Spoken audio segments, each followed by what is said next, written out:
Tecnicamente, a denominação genérica Pitbull não existe como raça específica, mas a mídia criou, através de exemplares desqualificados, a sua aura de um cão perigoso.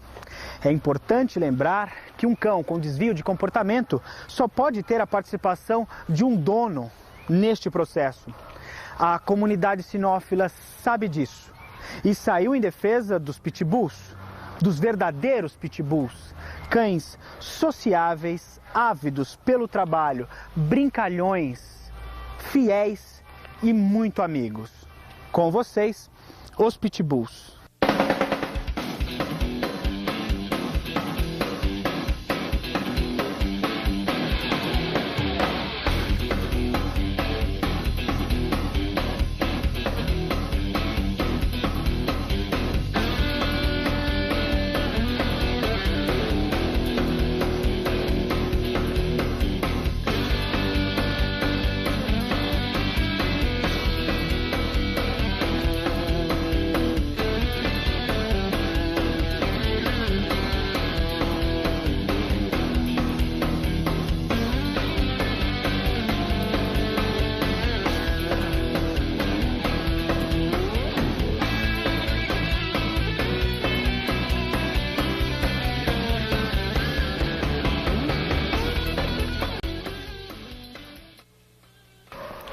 Na Inglaterra do século XIX, as lutas de cães eram legalizadas e muito populares. Nas arenas, lutavam cães fortes e persistentes. Eram de 3 grupos básicos de cães: os grandes cães do tipo mastife, os cães boiadeiros de tamanho grande e os cães de tamanho médio que foram criados para enfrentar touros e ursos. A seleção foi direcionada para cães de combate cada vez mais ágeis, resistentes e ferozes, mas estáveis o suficiente para serem manuseados dentro e fora do ringue. O resultado foi o surgimento do Staffordshire Bull Terrier. A popularização destes cães incrementou a exportação para os Estados Unidos, onde a rinha também era popular, mas em solo americano estes cães assumiram outras funções, como guardas residenciais e protetores de rebanhos e pastores. A seleção advinda daí buscava um cão mais alto e pesado. No final do século XIX, um pioneiro, Mr. Bennett, solicitou, sem sucesso, o privilégio do registro de seus cães ao American Kennel Club. Indignado, funda seu próprio clube para registrar seus cães e os faz com o nome de American Pitbull Terrier. Em 1936, a raça foi finalmente aceita pelo American Kennel Club, mas com o nome de Staffordshire Terrier, sem o Bull para não ser confundido com seu ancestral inglês. Em 1972, é reconhecido pela FCI, Federação Cinológica Internacional, e muda de nome mais uma vez, agora para American Staffordshire Terrier. Hoje em dia, o American Staffordshire Terrier e o American Pitbull Terrier são cães considerados distintos, ainda que em 1936 tenham sido praticamente o mesmo cão. A história do Pitbull ela não termina aqui, pois é a brava história do nascimento de uma raça e seu desenvolvimento.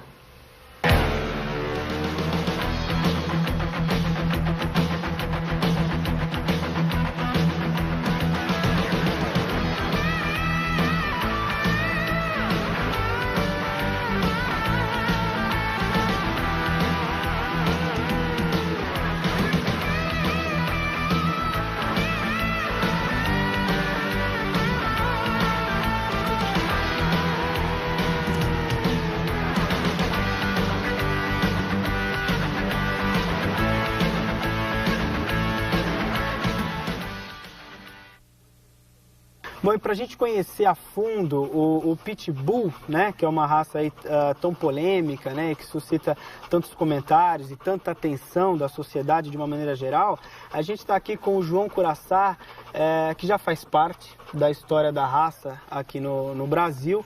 É um pesquisador, né, um homem voltado ao estudo do Pitbull. João, por que o Pitbull ele é tão polêmico? Bom, eu diria que na realidade, em primeiro lugar, a falta de cultura cinófila aqui no país é muito grande. Quer dizer, falta muitas informações realmente e quando vem, às vezes, uma informação de fora, vem um pouco distorcida. O Pitbull, na realidade, se tornou alvo de sensacionalismo pela mídia e foi divulgado aqui no Brasil por se tratar de uma raça nova no mercado. Tá? E a partir daí, realmente, as pessoas começaram a pegar alguns casos isolados de cães que tiveram algum problema e realmente, ou seja, levantaram cada vez mais esse lado da moeda, que eu diria que é um lado realmente, entendeu, sujo da moeda, Sim. entendeu? E a partir daí, realmente, pela má informação que as pessoas têm, e pelo impacto visual que ele causa, inclusive, né, pela sua conformação física e tudo mais, ele acabou se tornando realmente um alvo muito grande da mídia e, consequentemente... Esse impacto visual, ele impõe respeito, né? Sim. Essa é uma característica da raça, essa coisa da força e do poder que ele transmite, que é favorável, né? Sim. E é até reforçado quando você coloca uma coleira desse tipo e tal, você está reforçando um aspecto bonito, né? Exatamente. Que as pessoas distorcem e fazem disso uma coisa feia, né? Exatamente. E querem se impor e tudo mais. O problema é que tem muita gente que realmente acaba se escondendo atrás de uma raça como o Pitbull, por exemplo, Sim. que é o símbolo de força e poder, sem dúvida nenhuma, e ele pode realmente, ou seja, isso ser ressaltado cada vez mais quando você usa algum tipo de equipamento, como a gente está vendo, por exemplo, aqui uma coleira, alguma coisa parecida. Isso faz com que realmente essa parte, entre aspas, agressiva, entendeu? Essa parte externa desse impacto visual seja maior ainda em relação às pessoas. Sim. E aí alguns casos isolados também que foram usados acaba realmente reforçando cada vez mais, entendeu? Todo esse sensacionalismo que existe, essa polêmica que existe realmente em relação à raça. Tá, e o seu trabalho basicamente é esse, é de estar treinando, é de estar desmistificando esses equívocos em relação ao Pitbull, né? Exatamente. Nosso trabalho, na realidade, ele se concentra principalmente em fazer um trabalho genético, principalmente, e, ou seja, divulgar através da própria mídia, das pessoas realmente que, ou seja, trabalham com esse mesmo objetivo de tentar, pelo menos, desmistificar um pouquinho a raça, entendeu? Para a gente poder trabalhar, ou seja, a favor realmente, entendeu, do crescimento da raça como um contexto geral, de uma forma... E o Pitbull é uma raça nova, então existe muito ainda desconhecimento, né, da raça. Em geral, você falou de uma sinofilia pobre. Imagina, as pessoas não conhecem cães que já estão há muito tempo aí, né? Quem dirá do Pitbull, que é uma raça nova. Exatamente. Né? Então, o importante é você estar buscando informações, buscando conhecimento a partir da raça, né? E é isso que a gente vai estar fazendo agora, conhecendo melhor o Pitbull.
João, como é que é o comportamento, então, do Pitbull?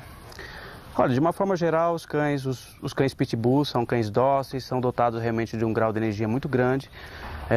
Por isso é importante a gente ressaltar que são cães que normalmente precisam de um ambiente, ou seja, suficiente para que eles possam desenvolver esse potencial todo, de uma forma geral. Mas são cães assim que se dão muito bem, de uma forma geral, com as pessoas, são cães muito receptivos. E é importante a gente realmente diferenciar bem que existem duas linhagens, no caso, de comportamento em relação aos Pitbulls. A gente divide em Prey Drive e Defensive Drive, por exemplo, tá? João, explica então pra gente a diferença que existe entre Play Drive e Defensive Drive. Bom, gente, o Prey Drive, como a gente já pode constatar pela própria palavra, o significado em si, são cães que a gente usa, né, foram selecionados, entendeu? Desde a origem dos cães que foram usados para combates, tá? Entre os cães, entre cães com, entendeu? Com bois, com touro. Então eles foram selecionados na realidade com o intuito de serem cães mais, ou seja, dóceis em relação às pessoas e que tivessem, ou seja, um grau de adversidade em relação a outros animais muito grande. Por isso eles foram selecionados com o intuito de Prey Drive, que são cães dirigidos mais para jogos, brincadeiras. Sim, porque é um cão, realmente é um cão atleta, né? Muito atlético. Tem um grau de energia muito grande. E o problema é que as pessoas confundem o Prey Drive com o Defensive Drive. Normalmente os Prey Drive são cães que, em hipótese alguma, entendeu? Ou seja, morderiam alguém a troco de nada. São cães, na realidade, que levam muito mais como brincadeira.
Bom, eu sou atleta, né? Sou praticante de jiu-jitsu. Todo mundo liga esse cachorro a jiu-jitsu, mas não é nem por isso. É por ser atleta mesmo. Eu corro 40 minutos, o cachorro está do meu lado correndo, eu nado, ele está nadando também.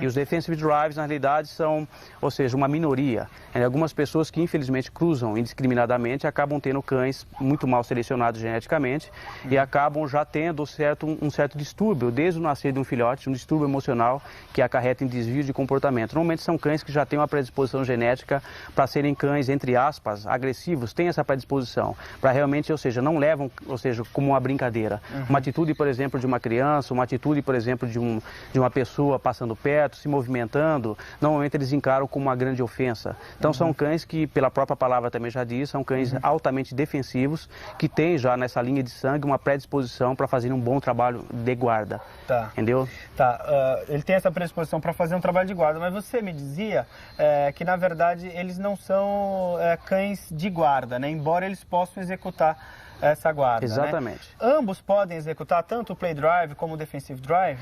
Pode, só que é uma grande diferença entre fazer um trabalho preventivo e ostensivo. Nesse caso, os Prey Drive normalmente fariam um trabalho mais preventivo do que ostensivo, tá? Sim. Enquanto, por exemplo, um cão Defensive Drive, na realidade, faria um trabalho muito mais, ou seja, potencializado de uma forma geral. Eles realmente se dariam muito melhor, porque uma coisa é você trabalhar a favor do instinto e contra o instinto. Nesse caso, por exemplo, os cães instintivamente, pela própria genética, já têm, ou seja, esse dom, entre aspas, entendeu? Para serem realmente bons cães de guarda, os Defensive Drives. Como é que o Pitbull, como é que ele atua na guarda? Olha, são cães, eu diria, se você comparasse com outras raças, realmente, estupidamente falando, ele tem um destaque muito grande pela sua própria potência, como eu já disse, desde que eles sejam canalizados. Por isso que o intuito realmente é selecionar, ou seja, cães geneticamente com potencial genético a nível de comportamento, que herdem realmente um comportamento adequado, ou seja, já com uma pretendência de serem equilibrados, e que sejam também, obviamente, tenham uma estrutura carregada, entendeu, suficiente para poder fazer um bom trabalho de uma forma geral relacionada a exercícios físicos, como, por exemplo, um trabalho de guarda. Então, eles são cães realmente extremamente ágeis, são cães que têm um poder de fogo muito grande, ou seja, relacionado ao poder de fogo quer dizer impulsão, são cães musculosos, são cães insensíveis à dor, quer dizer, não que eles não sintam dor, mas tem um grau muito forte de... Tem um limiar à dor aí. Exatamente, muito grande. E são cães realmente que atuam por um determinado tempo, relativamente falando, bem grande, por exemplo, entendeu? Se tiver uma atuação de, vamos dizer, 2 supostos miliantes numa casa, ele com certeza conseguiria dar conta do recado, entendeu? Em relação entendeu? Ou seja, a outros cães, se a gente comparar, são cães realmente que têm um potencial muito grande.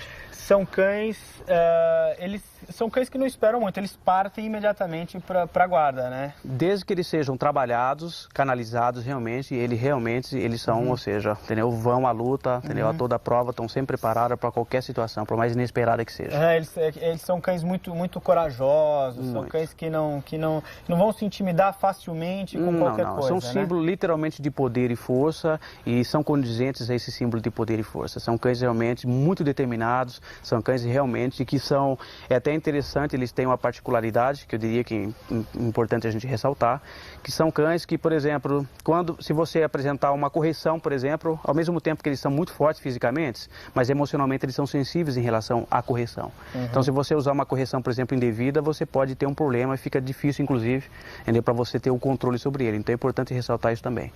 Mas aí fica satisfatório, por exemplo, no trabalho de guarda, porque qualquer ameaça por parte do suposto meliante para ele, ou seja, passa a ser um incentivo a mais, ou seja, entendeu? Uma motivação a mais para que eles continuem realmente na luta. How's it going? I'm fine, and you? Good. It's your dog? Yeah, it's my dog. Jeep. It's a good dog. Nice color. Yeah. Nice conformation of the body, and if you want inside the mouth, sweet. it's nice dog, And I'd like to show you something different. Would you like to see? Yeah. Okay. You can go there and you will see. Okay. You will see what happened. Okay. Jeep is a good dog. It's really good word. Okay. I have control about my dog.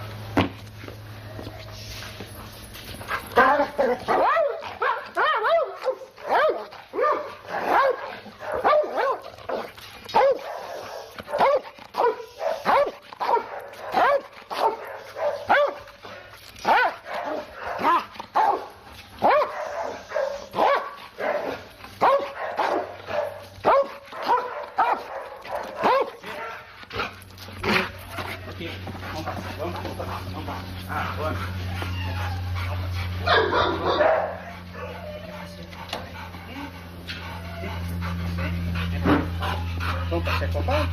Sei o quê. E a vai ver pra vamos passar, tá? Oi, Jeep. Come here, Jeep. Good dog, man. I have control about my dog.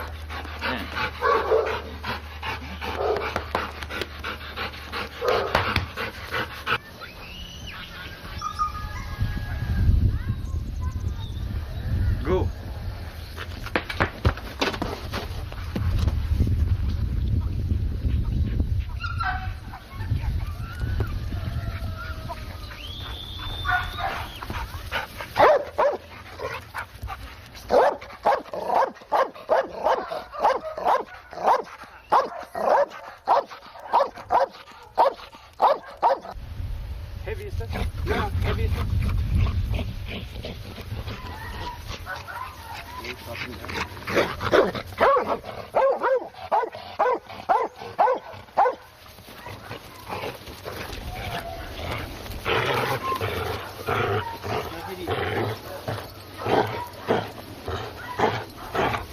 Out. Okay, again. Go ahead. Bring the dog in here. Stop. Hey, good boy.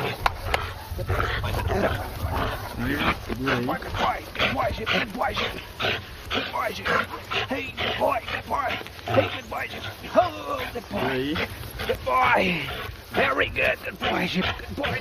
Oh, good boy.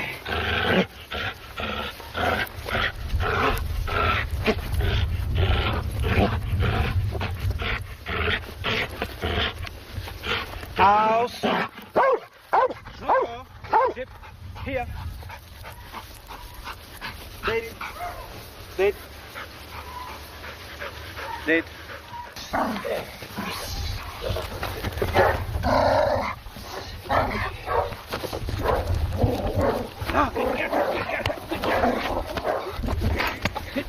Okay, drop the seat.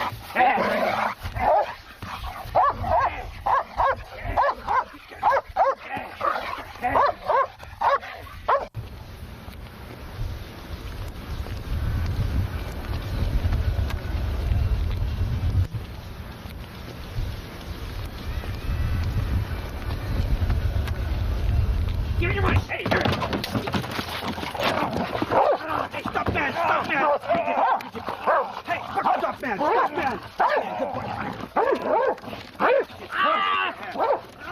boy. Hey, good boy. Okay, stop, man. Stop it. Stop. Hey, man, stop, man. Stop, man. Stop, man. Go.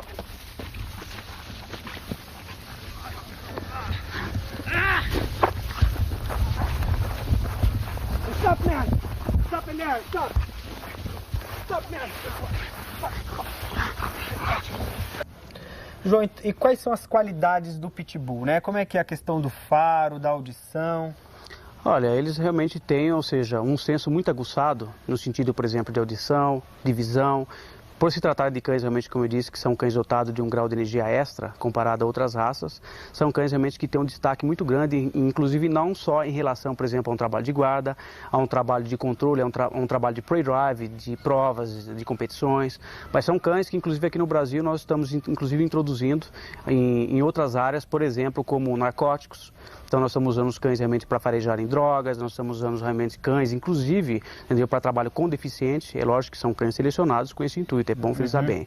Mas são cães realmente que podem ser, ou seja, usados em diversas áreas como outras raças, entendeu? Porque tem um potencial muito grande. Porque ele é dotado de tantas qualidades, e essas qualidades elas podem ser direcionadas e trabalhadas para trabalhos específicos, né? Sim, sem dúvida nenhuma. Eles devem ser trabalhados com esse intuito, sem dúvida nenhuma, com esse objetivo. E essa, pelo menos, ou seja, é a bandeira que nós defendemos, para que seja usado o lado inteligente dos cães, o lado inteligente do Pitbull.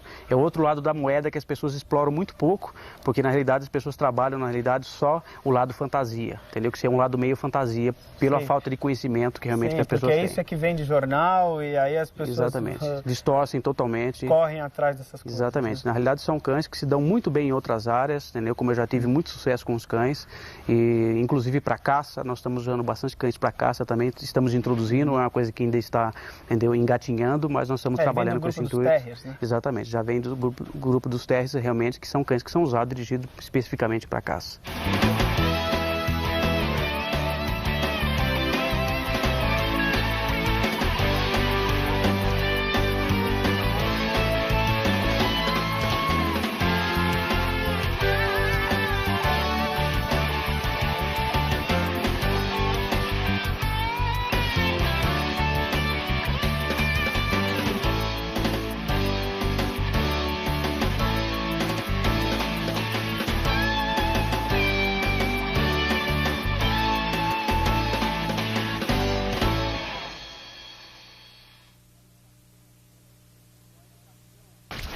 Bom, a educação, ela é fundamental em se tratando de qualquer raça. E a gente está aqui com a Eliane, do Canil JE, e vai contar pra gente, então, da sua experiência, né, na educação de filhotes e tal. Eliane, como é que se educa um filhote de Pitbull? Bom, em primeiro lugar, ao você adquirir um cão, eu sempre oriento as pessoas para elas se conscientizarem para que e por que elas estão adquirindo esse animal. Né? Então, se vai conviver num apartamento, com quem vai conviver. Então, é importante você já mapear, né? Isso. Você está mapeando, você já sonda, isso, você está sondando já esclarece, o ambiente, já esclarece para a pessoa realmente depois não se decepcionar, não ter que doar aquele cão, não ter problemas com o cão. Então a gente já realmente já expõe tudo que a raça vai oferecer, né? A nível de potencial, de tamanho, para ver se realmente é aquilo que vai suprir as necessidades da família. Então você adquirir um filhote, você está com o filhote na sua casa, é lógico que você tem que sociabilizar, ele está na fase de imprint, ele precisa de muito contato, principalmente em se tratando de pitbulls, ele vai precisar ter esse contato com outros cães. Essa fase de imprint é uma fase de aprendizado, onde ele está registrando tudo que acontece. Então é fundamental você saber como intervir, como está lidando nessa fase. Essa parte de sociabilizar o cão, dele ter bastante estímulo no local é fundamental. Mas você tem que impor limites. Por quê? Porque na realidade, se você não impuser limites para o cão, ele não vai saber com que ele pode e com que ele não pode brincar. Educação é isso, né? É você colocar os limites para que possa haver harmonia no relacionamento. Né? Então, na realidade, você que tem que gerar as brincadeiras, né? E você tem que parar a brincadeira quando você quiser. É interessante, se você não dispor de um tempo todo que você possa estar com o cão, ao momento que você estiver com o cão, você realmente induzir certos objetos no local que vão motivar ele a pegar, por exemplo, o sapato, que você não quer que ele pegue, então você deixa jogado ali mesmo, para ele realmente ter essa motivação. E quando ele for pegar, você já pode introduzir o comandinho não, na realidade você pode, se ele não tiver familiarizado já com a coleira, que é interessante ser familiarizado, né? Ele já com uma coleirinha, né? Se ele não tiver familiarizado, você pode simplesmente pegar aqui pelo cangote, que é um movimento que é generalizado da mãe, que ela faz, e chacoalhar até ele dar um leve chorinho. Isso vai depender de cada cão. Tem cães sensíveis que você dá uma chacoalhadinha e ele já cede. Sim. Aí na hora você agrada, coloca ele no cantinho dele, com o ossinho dele, com o brinquedinho dele. É como a mãe na matilha faria, né? Isso, e o chorinho ia significar que ele se rendeu, que ele cedeu. Você, né? substitui imediatamente com o ossinho, para dizer que ele pode roer. Na realidade ele precisa de roer, porque coça os dentinhos, então ele há uma necessidade dele roer, mas você tem que mostrar para ele o que ele pode roer, o que ele não pode roer. Então é interessante você já induzir essas situações, montar um esquema na sua casa para o cachorro aprender mais rápido, né, do que seria naturalmente, de um dia ele pegar um sapato seu e você ter um acidente com o cão ou roer um móvel. Você monta as situações e aí você está educando. Na verdade, você... E na verdade você vai ter sempre que estar avaliando se a ação que o cão ele tá tendo enquanto filhote, você vai poder arcar com essa situação para que você tenha um termômetro para saber o que é que limites que você deve ter, né? Porque muita gente deixa o cachorro brincar, morder o pé, morder o sapato, pular, só que subir em cima da cama, subir em cima do sofá. Só que ele não pensa que o cachorro vai crescer, vai ter um potencial muito grande e talvez vá derrubar a pessoa futuramente, vá puxar na rua. Então é interessante você já impor limite. Eliane, muitas vezes o proprietário ele chega em casa e aí ele se depara com uma situação como, por exemplo, o cão roeu a cortina, que não era para ter feito isso e ele fez. Só que isso já faz horas que ele fez. E tem dono que esfrega o focinho, isso adianta? Não, na realidade não adianta nada, né? Porque os cães eles são imediatistas. Então, se você quer punir, você tem um time, né, de 2,3 segundos para você poder punir, para ele associar a punição ao ato. Senão ele já não associa mais. Senão ele não vai saber porque ele está sendo punido. Se você punir ele porque ele está sentado no seu pé, ele vai achar que puniu por quê? Porque está sentado no pé ou porque ele estava deitado. Ele não associa, ele não entende. Então, por isso que eu falei o fato de você montar situações para você pegar na hora, que tem que ser na hora. Sim. Então, você está ali presente naquele momento, é muito mais interessante. Você monta já prevendo para você poder educar. Poder corrigir na hora certa, no time certo e obter um bom resultado. Sim. E, obviamente, no dia a dia tá monitorando as ações do cão para no tempo certo. Isso, se você não tiver em contato, tiver que sair para trabalhar, o ideal então é você tirar o que você não quer que ele destrua na hora, porque você não vai estar presente e não vai adiantar nada posteriormente. Você considera o Pitbull um cão limpo? Ele é um cão que tem... ele é higiênico? Ele é um cão, na verdade, como outro qualquer, né? Se você, desde pequeno, você colocar um jornal, um lugar para ele fazer as necessidades, é lógico, eliminar o odor onde você não quer que ele faça, com um produto forte, um lisoforme, e colocar o odor que você quer no jornal para ele fazer naquele local, ele vai fazer sem problema nenhum, como qualquer outro cão. Sempre tirando e associando, mostrando, é isso que eu quero. Isso, o cheiro está lá, o cheiro está ali naquele local, e eliminar o odor de onde você não quer que ele faça, né? Ele não solta pelo, é um cão que não requer grandes cuidados, não grome, não precisa ficar penteando, uma pelagem curta, não solta quase pelos. Então é bem prático nesse sentido. É um cão... É um cão versátil, né? Você pode, não precisa ficar escovando tanto, né? Cuidando tanto. Tá bom.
Existem cuidados veterinários que são cuidados que você tem que ter com todas as raças, né? Isso o veterinário pode estar te auxiliando, né? Que são os cuidados básicos de vermifugação, cuidados com vacinação e tudo mais.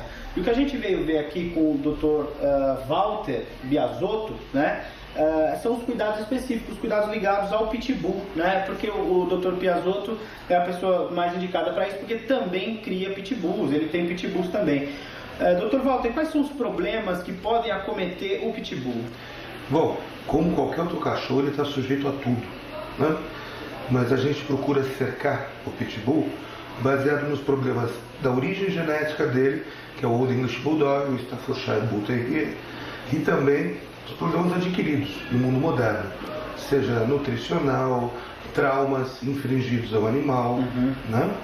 Tudo isso a gente tenta controlar. Tá, essa coisa que você falou de problemas de origem, né? Quer dizer, na verdade, você poderia fazer o quê? É uma profilaxia, né? Seria você estar tentando evitar, né? A profilaxia seria uma orientação genética, né? Hoje você pega no Brasil, poucos criadores têm uma preocupação com o patrimônio genético, com o cruzamento, com orientação em cruzamento. Nós temos nesses problemas gravíssimos. A taxa de displasia coxo-femoral no pitbull é 5 vezes maior que no pastor alemão. Sim. Umas 10 vezes maior que no Rottweiler. Então é uma preocupação que eu tenho.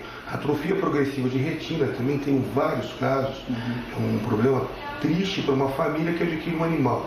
Até os 4 meses o animal enxerga normalmente. Dos 4 aos 8 fica cego. Sim. Então é complicado. Quer dizer, e na verdade esses problemas poderiam ser evitados. Sim, quer dizer, na verdade você tem que evitá-los procurando criadores idôneos e tal para poder. Sem dúvida. Tá. E por exemplo, no caso da displasia coxo-femoral, o que tem a fazer com relação a isso? Por exemplo, se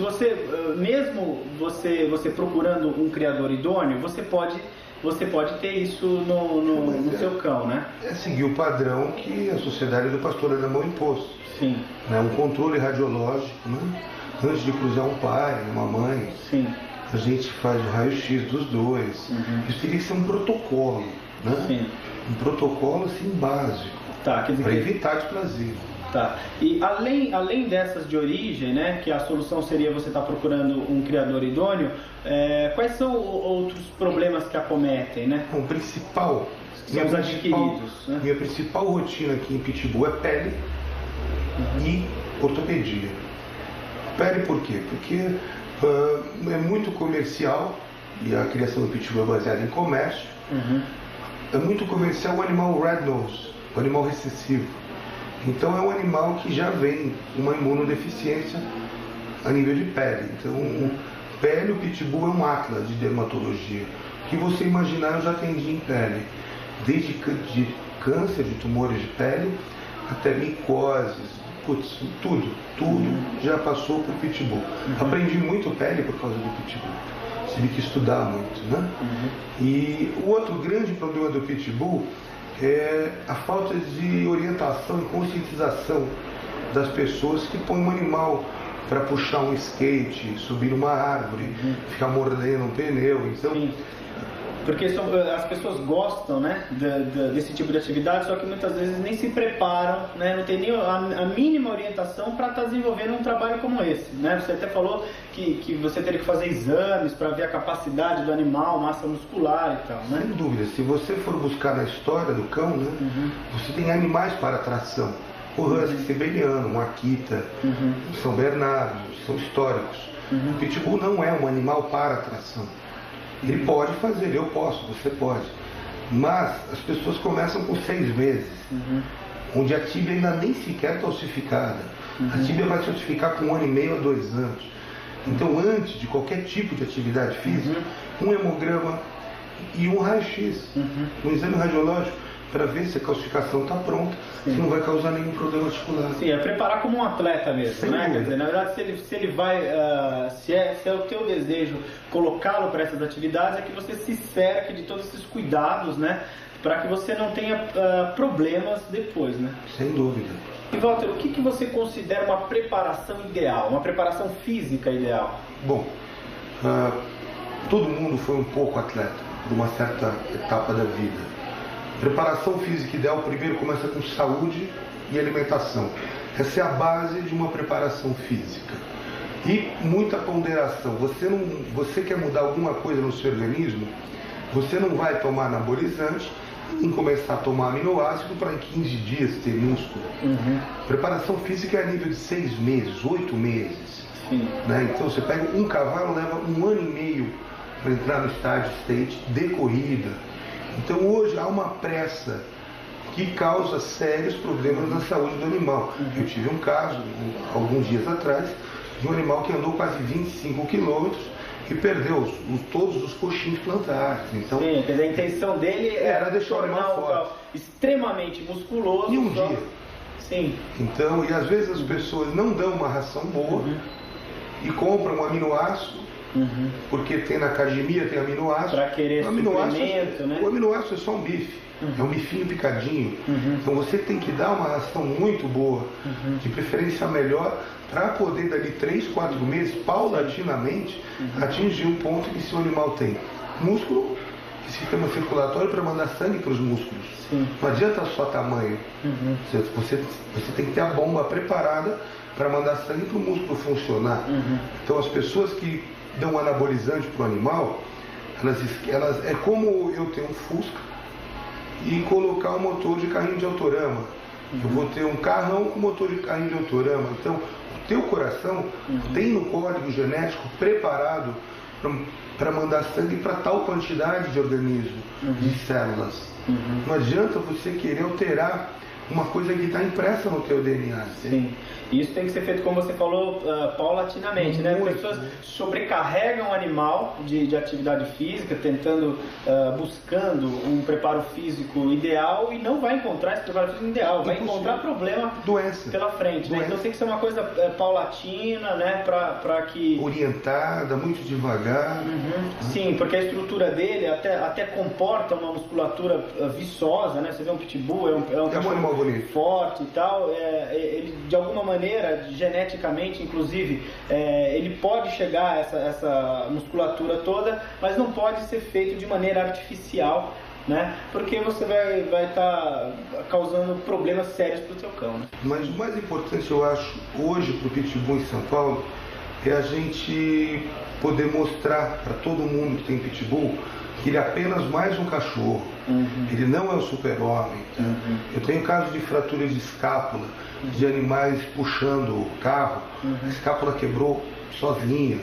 Então é só um cachorro, não é o super-homem. Tá. É um cão que desempenha bem os papéis que ele assume, mas e tal, tem seu limite. Mas tem o seu limite, né? Isso é muito importante, né? Então é importante que você procure o seu veterinário para estar se cercando desses cuidados, né? Sem dúvida. Tá bom, obrigado, viu, doutor Walter?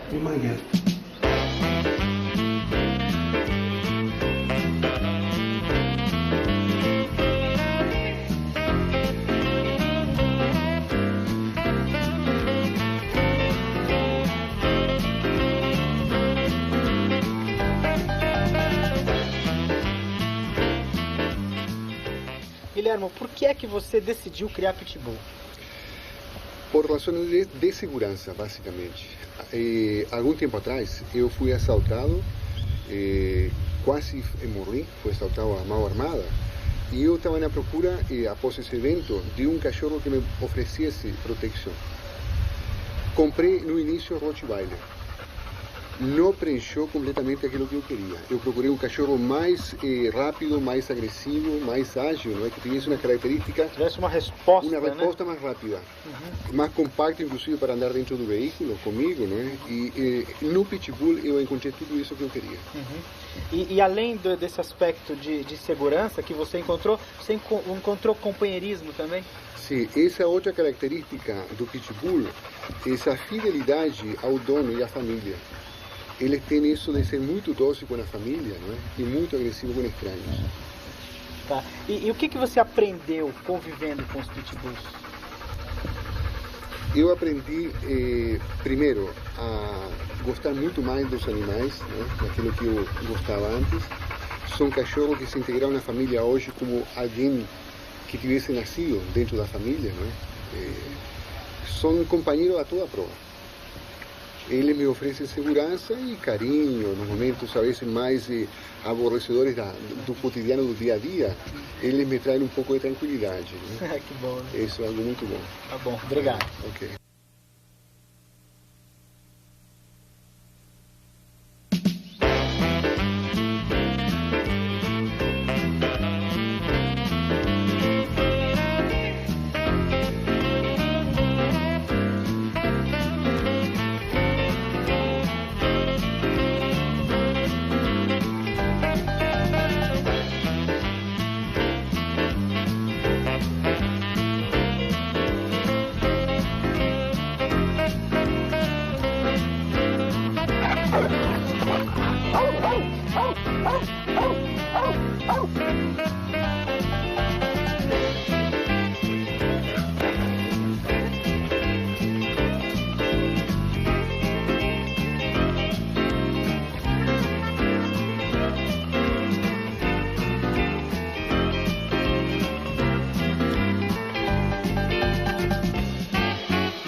Então o Pitbull é tudo isso que vocês puderam acompanhar, um cão robusto, um cão forte, um cão muito versátil, que se presta a várias funções em função da qualidade que ele tem, né? Das qualidades, do temperamento, da disposição para o trabalho e etc.